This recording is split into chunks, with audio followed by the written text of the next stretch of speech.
Welcome the our channel. Today we how to register for a Regions Cash Rewards card. Quick tutorial step by step clearly.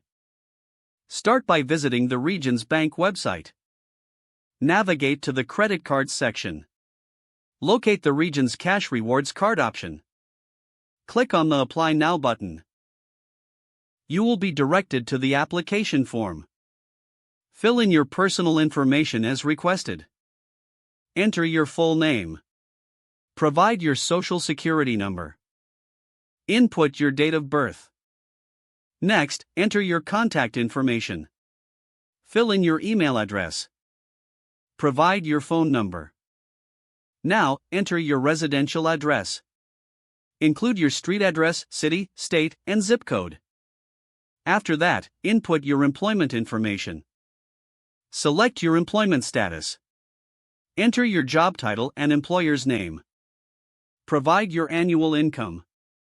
Next, review your credit history. Make sure to disclose any relevant information honestly. After filling in all the required fields, review your application for accuracy. Once everything looks correct, click on the Submit button.